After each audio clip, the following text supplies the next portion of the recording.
Someone you went to school with posted something on Sunday.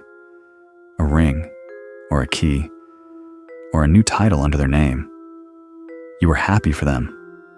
4 seconds later, you were doing arithmetic. Their age. Your age. What you were supposed to have by now. Nobody has ever shown you that schedule. You cannot name the person who wrote it. You have never seen it printed anywhere. But you can feel exactly how far behind it you are, and you can feel it down to the year. So tonight, I want to do 3 things. I want to show you where that schedule actually came from. I want to show you the day it stopped being true, which is a day you lived through and did not notice. And I want to read you something a Roman named Seneca wrote to a man who felt exactly what you felt on Sunday.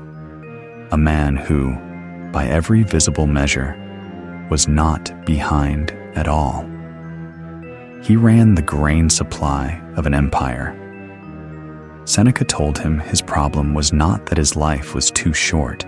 For the first 18 years of your life, you had a schedule, and you never had to think about it, because everybody you knew was on it. Everyone born in your year moved together. Same room, same books, same September. When you were 7, you were surrounded by other 7-year-olds. You always knew where you stood because the people standing next to you had exactly as many years behind them as you did. And when you fell behind, somebody told you. There was a mark on a page and a teacher and a date by which the thing was due. Then one summer, it ended, and nothing replaced it. There is no year 20 of school. Nobody hands you a syllabus for your 30s. There is no bell that tells you it is time to move up. But the habit did not end. You had 18 years of practice measuring yourself against people your own age, and that habit walked out of the building with you. So it went looking for a class, and it found one. It found a feed. Not 30 people your age in one room, but every person you have ever met, and their announcements, and only their announcements. Not their Tuesday, not their rent, not their 4 in the morning, just the arrivals. The class dissolved. The ruler stayed. And a ruler with nothing to measure will always find something. 2,000 years ago, a man in Rome sat down to write to a friend who was doing extremely well. His name was Paulinus. His job was the grain supply. He was the reason a city of 1 million people ate. If you had asked anyone in Rome whether Paulinus was behind in life, they would have laughed at you. And Seneca writes to him anyway. Not a lecture, a letter. The kind you write to someone you can tell is tired. He begins like this. The majority of mortals, Paulinus, complain bitterly of the spitefulness of nature because we are born for a brief span of life, which is our complaint too, wearing modern clothes. There's not enough time. Everyone else got a head start. I am running out of the years I was supposed to do this in. And then he answers it in a single sentence, and the sentence is almost rude in how simple it is. It is not that we have a short space of time, but that we waste much of it. Life is long enough, he says, and it has been given in sufficiently generous measure to allow the accomplishment of the very greatest things if the whole of it is well invested. Notice what he did not say. He did not say, you are doing fine. He did not say, comparison is bad.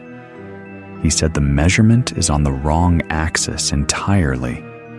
You are counting how much time you have left. He is asking a different question.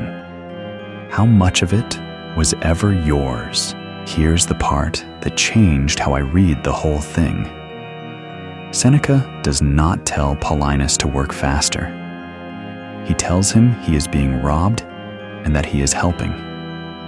Men do not suffer anyone to seize their estates, he writes, and they rush to stones and arms if there is even the slightest dispute about the limit of their lands, yet they allow others to trespass upon their life. Think about how exact that is. If a neighbor moved his fence 1 meter into your garden, you would be at his door that evening. Move a meeting into your evening, and you say yes before he finishes the sentence. No one is to be found who is willing to distribute his money, he says. Yet among how many does each one of us distribute his life? So, name them. Who holds a piece of your week? The manager who sends things at 11 at night because you answered at 11 once. The friend who only calls when something is broken. The group chat you keep alive alone. The job you took because it looked like the next step and turned out to be somebody else's staircase. And then the one nobody counts. The comparing itself. Because that post on Sunday did not cost you 4 seconds. 4 seconds was the entrance fee. Then came the other profiles. Then the arithmetic. Then an evening spent thinking about a life you are not living, instead of the one you are. That is not sadness. That is a bill. And here's the cruel part of the arithmetic. The thing you feel behind on is the exact thing the comparing takes the time from. You have never once opened the app, felt behind, and then gone and done the work. It has never happened. It goes the other way. So the sentence that ends this chapter is not a comfortable one, and I am not going to soften it. Your life is not short. Your life is not late. Large parts of it were never yours. And most of those parts you handed over. So, what do you actually do tonight? Not a system. 2 things, and both of them are small enough to be boring. The first one is a receipt, not a plan. Sit down and write out where last week actually went, not how you want next week to go, where the hours already went. Then beside each block, write one name, yours or somebody else's. That is the whole exercise. Most people cannot get through it without stopping, because it is the first time they have seen it written down instead of felt. You are not doing this to feel guilty. You are doing it because you cannot take back a week you have never looked at. The second one, take 1 hour. 1. Put it on the same day every week and give it to the thing you feel behind on. Not the whole project. Not a new life. 1 hour with your name in the column. And it has to be a boring hour, because Seneca's warning is aimed exactly at the version of you that wants to start properly, later, when things calm down. The greatest hindrance to living, he writes, is expectancy, which depends upon the morrow and wastes today. You dispose of that which lies in the hands of fortune. You let go that which lies in your own. The head start you are waiting for is in the hands of fortune. The hour on Tuesday is in yours. One more rule, and this one is the difference between this working and this becoming another way to feel behind. Do not measure that hour against anybody, not against the person who posted on Sunday, not against where you thought you would be by 30. Measure it against last week's version of you, who did not have the hour at all. That is a comparison you can actually win. It is also the only one that has ever been true. One last thing, and it is the honest one. This will not fix it. On some Sunday, somebody will post something, and you will feel it again. The drop, the arithmetic, the 4 seconds. That is not you failing the practice. That is the ordinary cost of having a phone and being a person. What changes is the second move. Right now, the feeling arrives, and it takes the evening. After a while, the feeling arrives, and you recognize it as a bill being presented, and you decline to pay it. That is the whole difference.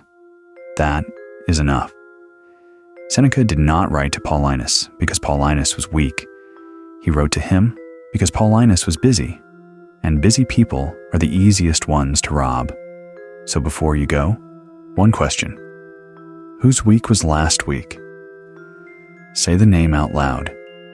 If the answer was not yours, you already know which hour to take back first.